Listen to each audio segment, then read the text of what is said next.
welcome. It is Friday, June the 9th, 2023, here in the Dallas, Texas area on another hot and humid day. It's supposed to be 91 degrees, and temperatures continue to rise.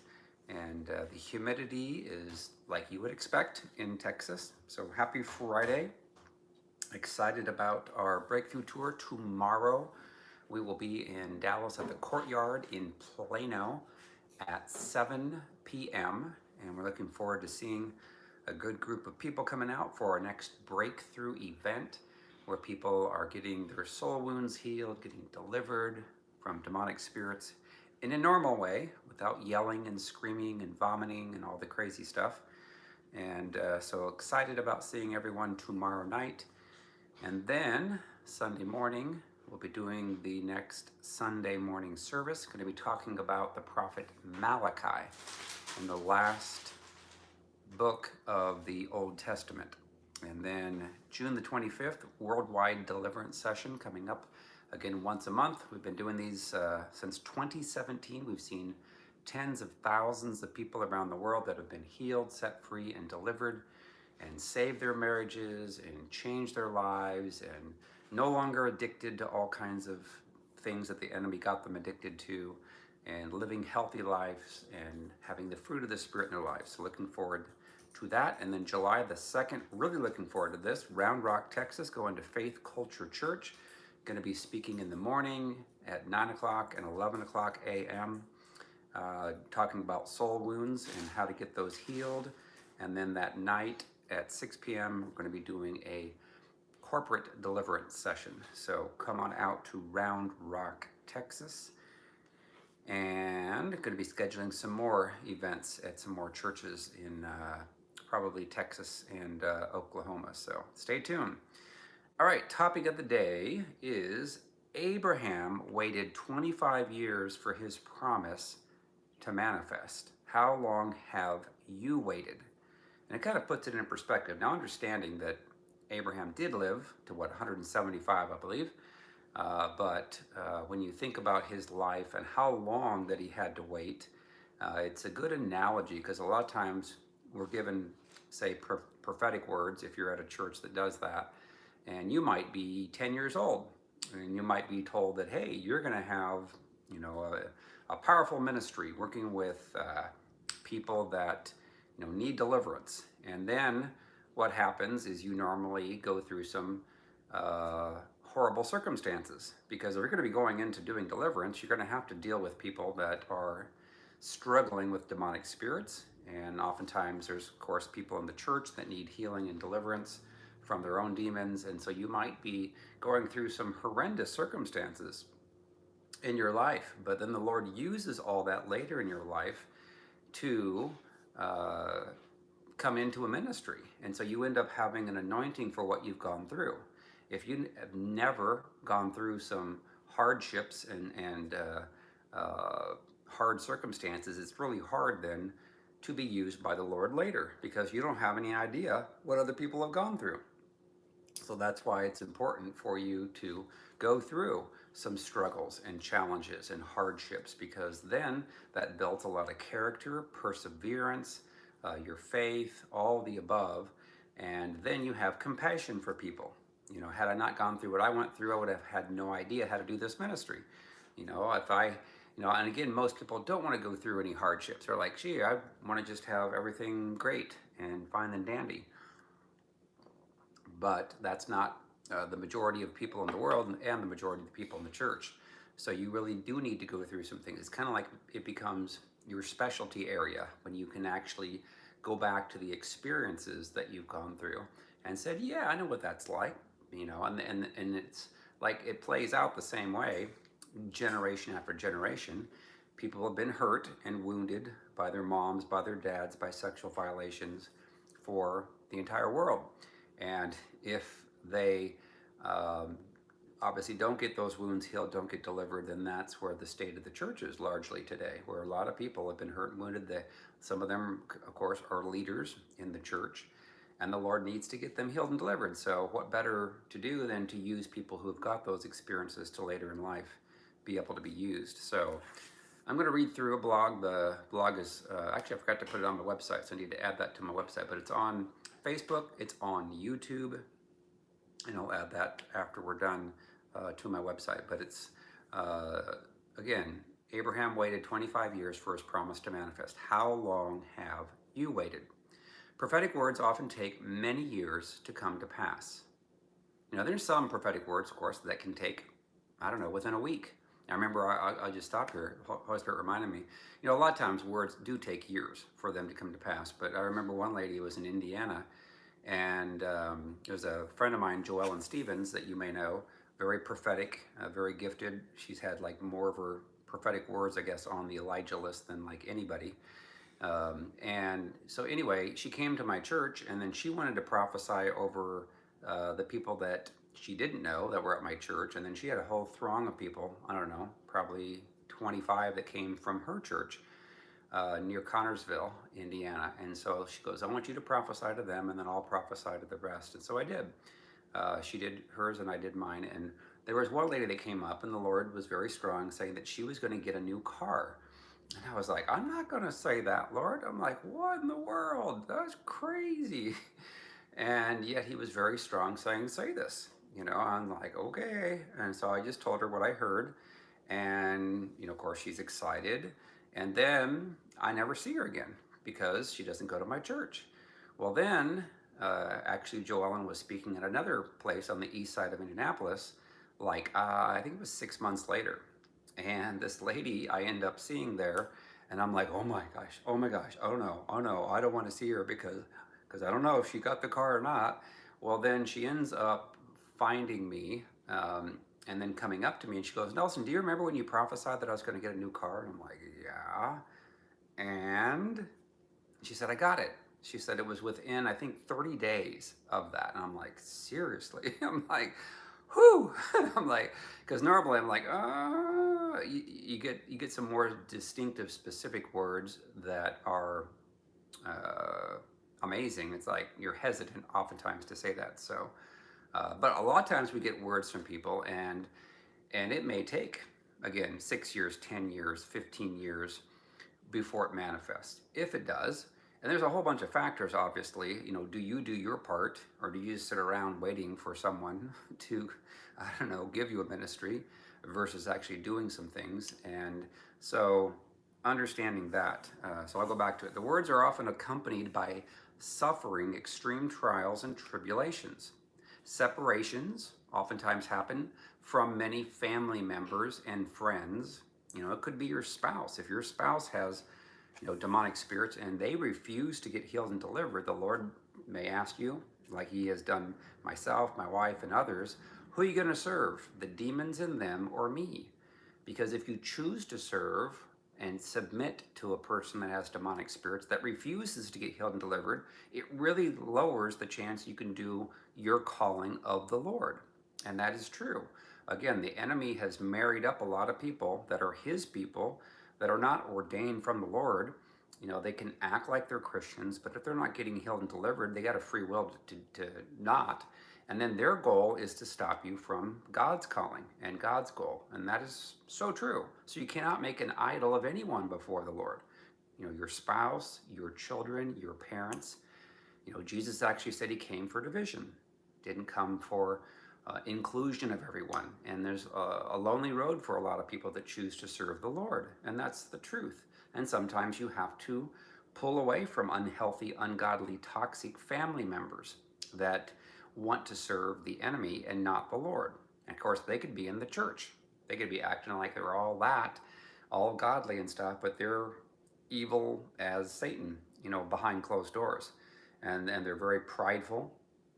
They're not humble, and they want to control you, and they want to put you down and pigeonhole you and stop you from God's calling. So understand, oftentimes when you get a prophetic word from the Lord, you may have to separate from unhealthy, ungodly, toxic family members and friends, as well as overcoming extreme adversities in order to fulfill the prophetic word spoken, you know, over you years prior. Many people give up as the enemy steals their dreams and visions, and they never see their prophetic words manifest. And that's the truth. So think about Abraham. Can you imagine the joy that Abraham must have felt when the Lord promised him that he would have more descendants than the sand on the beaches? Genesis 32:12 said, "For you said, I will surely treat you well and make your descendants as the sand of the sea, which cannot be numbered for multitude." So at the time, Abraham was 75 years old when God first made that promise. They would become a great nation. Genesis 21:5 tells us that Abraham, of course, was 100 years old when Sarah, who turned 90, finally gave birth to Isaac, which means that Abraham, of course, had to wait 25 years for the word coming from the Lord to manifest. And you can imagine waiting 25 years, and he's like 75 at the time. He's probably thinking within the next year, Sarah's going to get pregnant. And then she didn't. And then 2 years later, well, gee, still not pregnant yet. Wonder how many times that they kept trying for that. And then 3 years, 4 years, 5 years, 6 years, 7, 8, 9, 10 years later. So finally, Sarah gave up. Said, nope, not going to happen. I can't get pregnant, so therefore, why don't you go have sex with my maidservant, Hagar. And so he did, and then that birthed, of course, Ishmael. So in our waiting for promises and prophetic words, we can oftentimes choose to doubt what God's faithfulness is and then take things into our own hands and try to make it happen. So we can take God's plan A and then cause it to change into a plan B or a plan C or D or E, depending on our, obviously, our faith level and how much we're willing to trust the Lord, then also how much we're willing to do to have that accomplished. So we can choose to remind ourselves of God's promises, His character, stay with plan A, or we end up taking it into our own hands and try to make it happen. You know, some things you can't, obviously make things happen. Like, I mean, you can try, I guess, to make a ministry happen, but oftentimes, and I've seen this with people individually with their own ministries, try to manipulate people, trying to get their favor, trying to schmooze up to other people, network and interconnect and stuff, and then take it upon themselves. And that's kind of like witchcraft, likens to witchcraft, when you're trying to manipulate other people to get favor from them instead of allowing the doors to be open from the Lord to connect you to different people, different ministries, and so forth. I've seen it. I didn't know how prevalent that it was until I got into it. Of course, I came from the business world where I see a lot of people that will try to manipulate and get in good with management and work their ways up into management and kiss up to the managers and so forth. And that was something that I never wanted to do. I'm like, listen, I'm going to try to be the best. At that time, I was a sales executive and try to have the most sales, but I wouldn't sell things that I knew the banks wouldn't need or use. And there was a territory actually I took over where this one guy did that. He loaded up all these banks on these paper documents instead of selling software, which, because he would have made more money selling the paper disclosures than he would the software. So when I came along, I had to clean up after him and say, I'm sorry that he sold you 500,000 of these disclosures. Here, you can get some software that will actually produce these as you go. It will save you tons of money. And they're like, what? Why did that guy do that? And I'm like, well, he was leaving the territory and he wanted to make a lot of money, and that's why he did that. So obviously, character and integrity dramatically matter, and then people trying to take advantage of others. So, of course, God is a promise keeper. Sometimes, probably most times, I'll say, His timing is not our own. Most times, His timing is much longer than our own. So what can we do while we're waiting? First of all, I would suggest taking every negative thought captive and not listening to any demonic spirits trying to convince us to give up. So when I went through deliverance, it was in 2008, and then in 2009, the Lord addressed that with me. He said, make sure you take every thought captive, because if you don't, He said, those thoughts will take you captive. And I'm like, wow, I didn't even realize there were demonic spirits talking to me. So I took them captive. I practiced literally every thought coming to me to get it to the point to where I didn't hear more than 3 words from a demonic spirit. And most people are oblivious to that. I was oblivious my entire life because I was taught by the church, you can't have demons, you're a Christian, you can pray in tongues. And so I'm like, when I realized that, well, no, Christians can't have demons and the thoughts we have to take captive, 2 Corinthians 10, 3 through 6. If we don't take those thoughts captive, they'll take us captive. So I started paying attention. And then whenever I started to discern that the thought was coming from a demonic spirit, it was going to be negative, causing me to feel fear, anger, jealousy, whatever it might be, I took the thought captive, mid-sentence. I practiced that.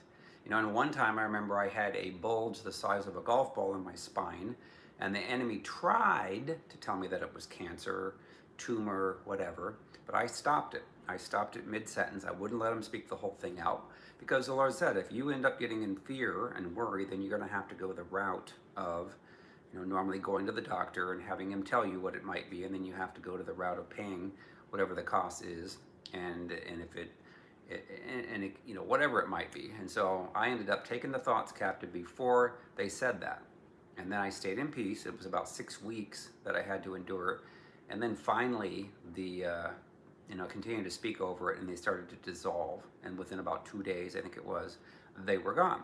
So I learned from that. Again, experience is always the best teacher, even though it's sometimes the most painful thing.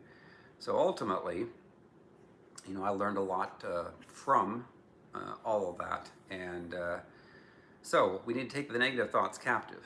And a lot of people don't do that. They listen and, hey, the enemy, and they didn't speak it out. You know what the enemy's telling me? Enemy's telling me this, blah, blah, blah, blah, blah. And I'm like, really? I wouldn't have ever said that. Don't say that. Don't repeat what the enemy says. If you know it's the enemy, shut it down. Don't give it life. Don't speak it out. Because if you do that, the enemy's like, aha, great. They're listening to me. And you don't want the enemy to know that you've heard anything from them. So if you can practice that, and that's what I always teach people when I take them through inner healing and deliverance, is make sure you take the thoughts captive that are coming, because they're going to come. And if you don't regularly practice that, you won't get to the point to where you can shut them down. So it took me probably 6 months, 6 to 7 months before I was able to get it from where they used to speak like paragraphs, pages of negative things, to then like 3 words. And now I don't hear anything from the enemy. It's great. I have peace all the time. I don't worry about anything.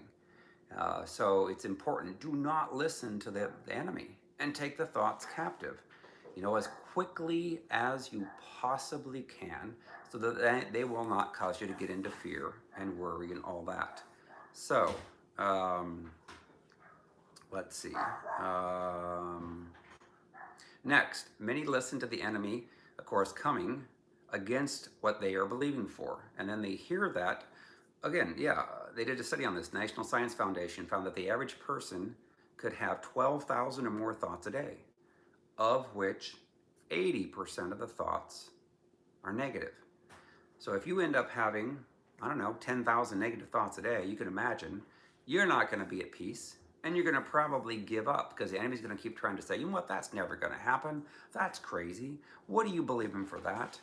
You should listen to your, father or mother, who oftentimes are going to be used from the enemy to come against you if they're not in line with the Lord.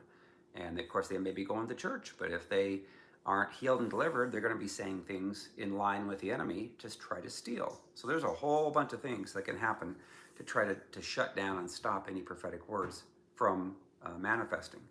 We also, number 2 here, we also need to do our part, of course, to help enable our promises to be fulfilled, as most words often require effort on our parts. You can't just sit back and do nothing. And that's so true. Again, I'm going to share here a little about my testimony and what the words were, and then how I had to activate. I had to do a lot of things in order to see this come to pass. I couldn't just sit around doing nothing all day and say, oh yeah, I'm going to have a ministry, going to work with people around the world, and then do nothing and play video games. Play video games, look at porn.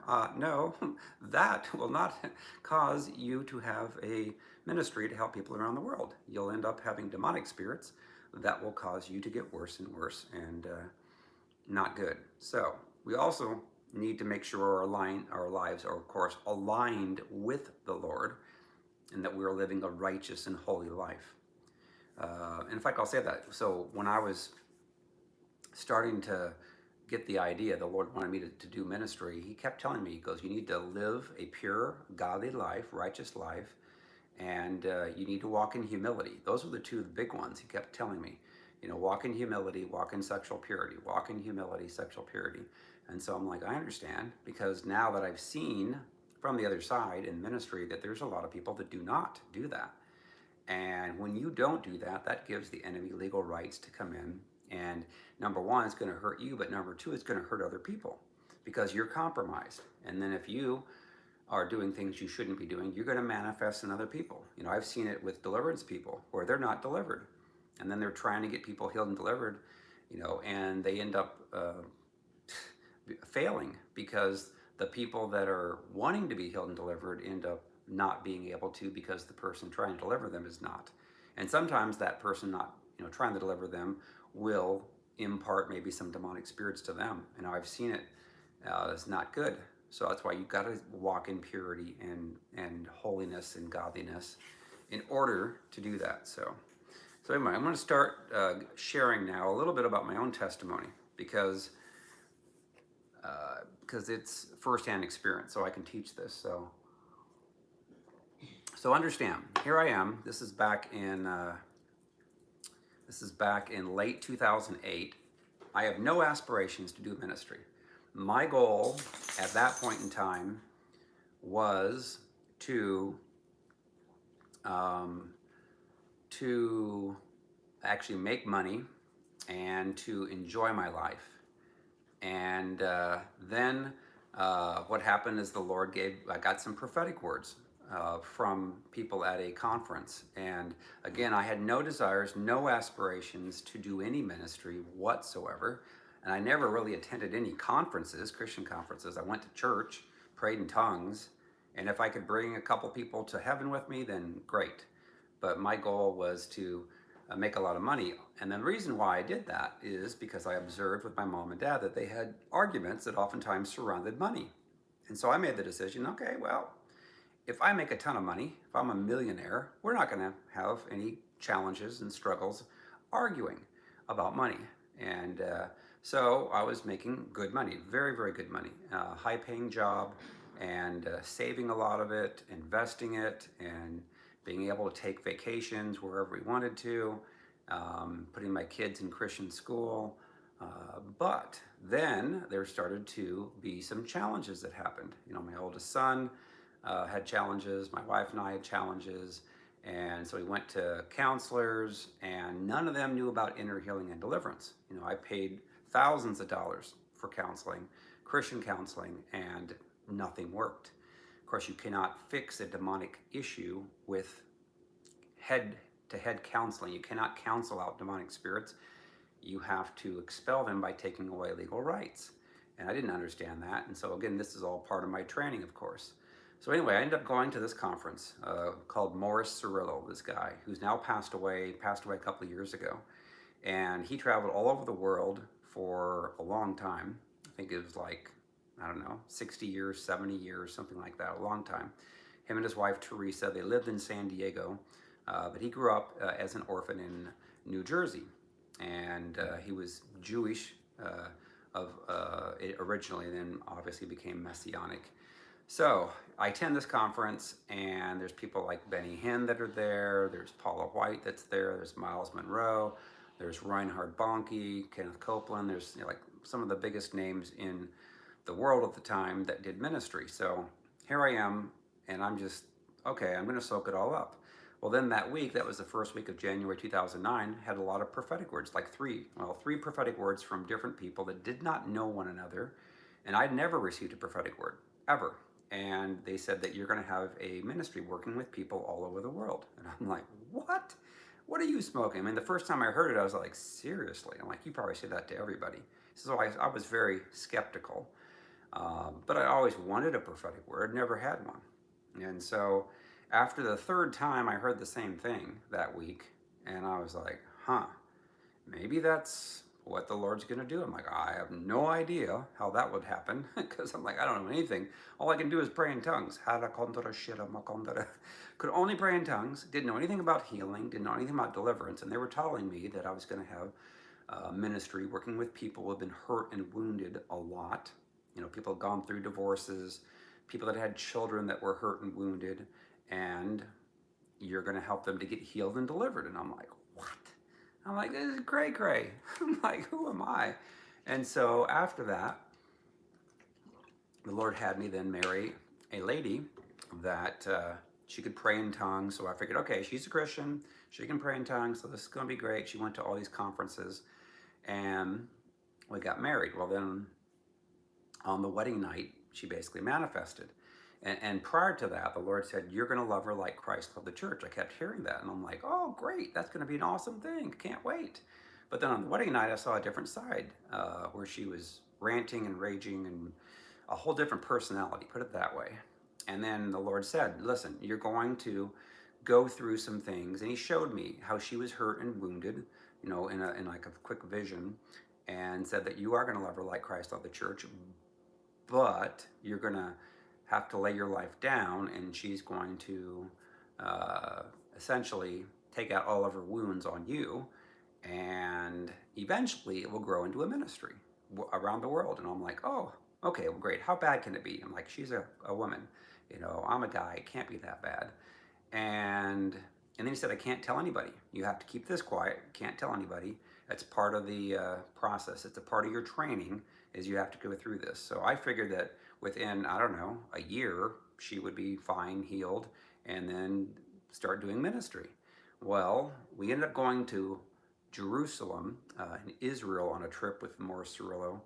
That was in September of that year, in October, during the Feast of Tabernacles. And Morris Cerullo actually came there to speak. And I got a word directly from him.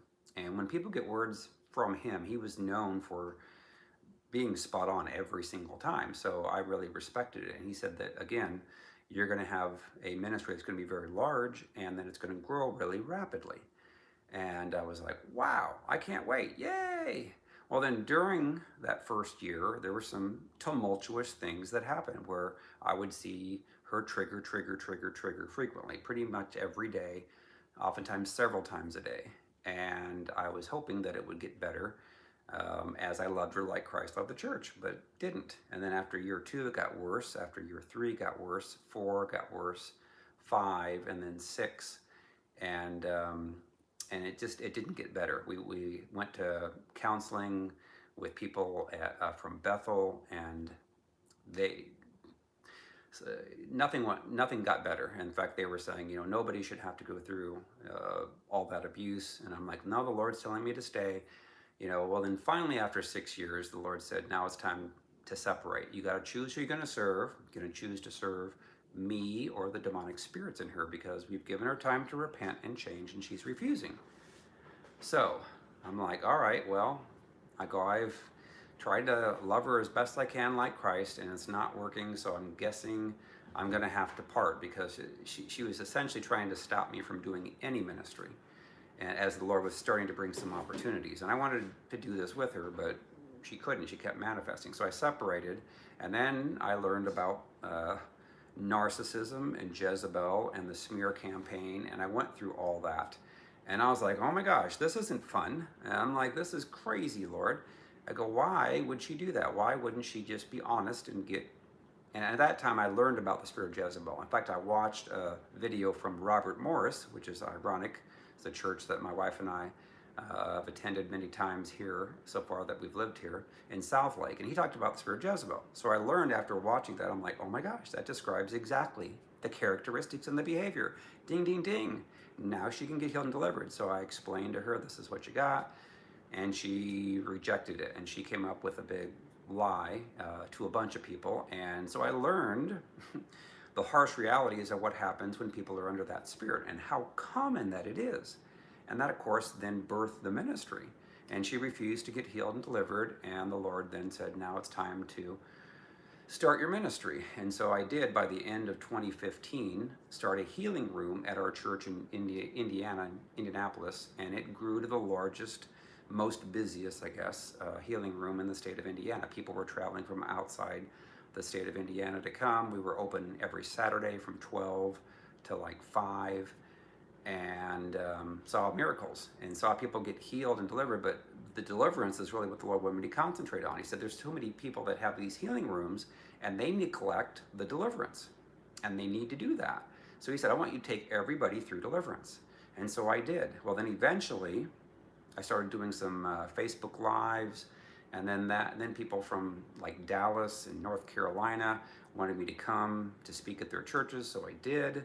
And then that continued to grow to the point to where I traveled around the United States and Canada for 5 straight years, living in other people's homes.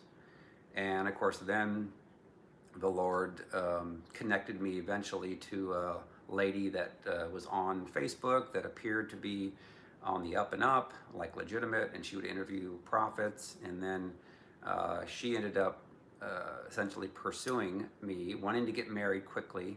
And she turned out to be a witch, a very high level witch. And I said, Lord, why didn't you stop me from this relationship? Because she's a witch. And he said, well, it's just a higher level Jezebel. That's all that is. She's got hurt, she's got wounded, and there's a whole bunch of witches that have infiltrated the church.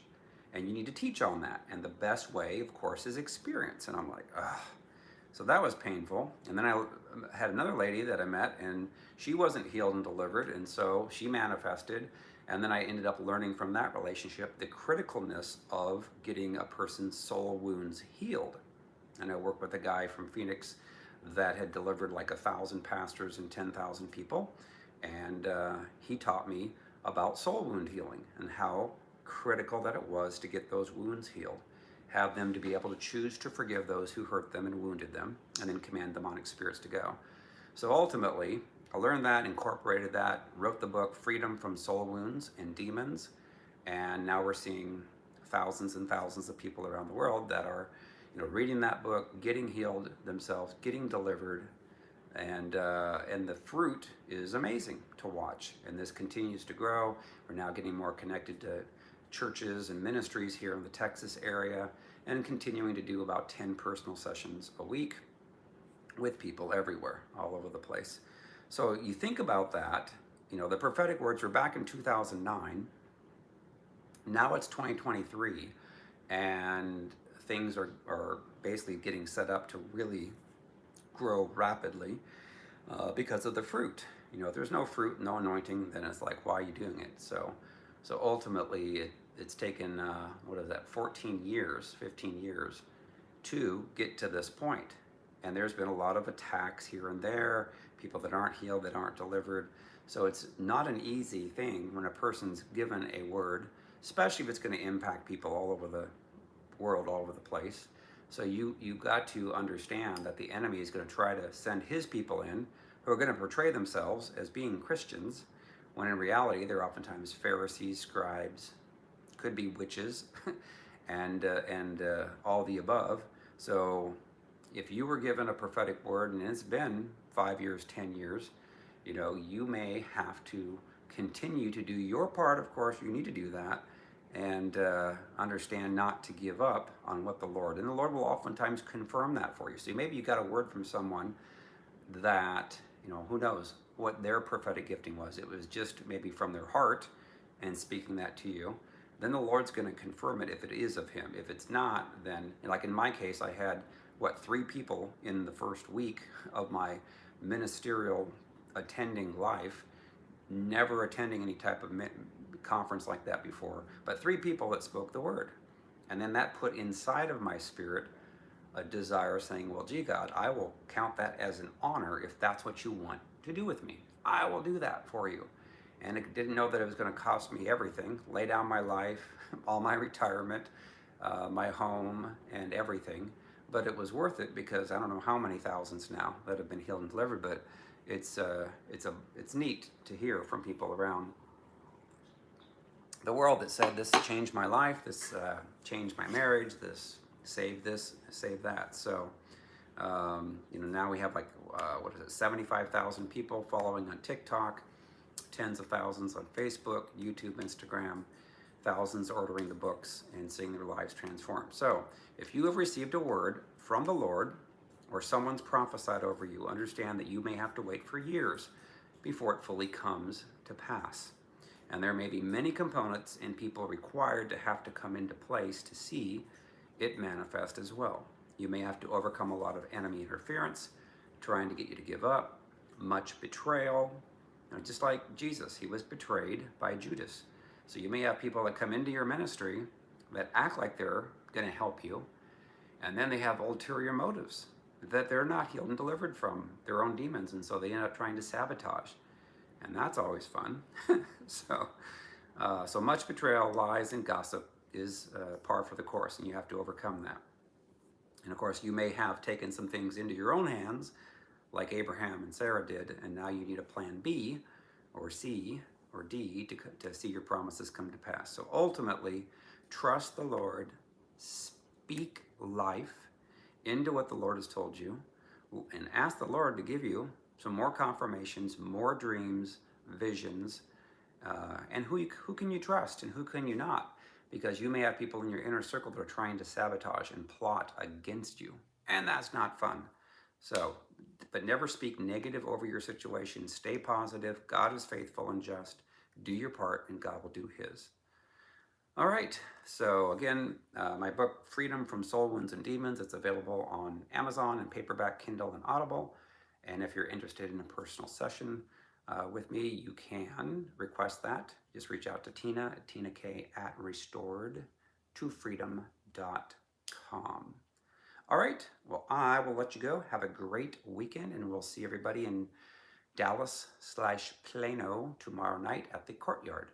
Again, you can find the details on Facebook and also on Eventbrite. Just search for Breakthrough in Plano, and you will find the details, the hotel and where it's at. So it's up on it's northeast of, or pretty much north, I guess, of Dallas. So, all right, see you guys on Facebook and YouTube. Bye-bye.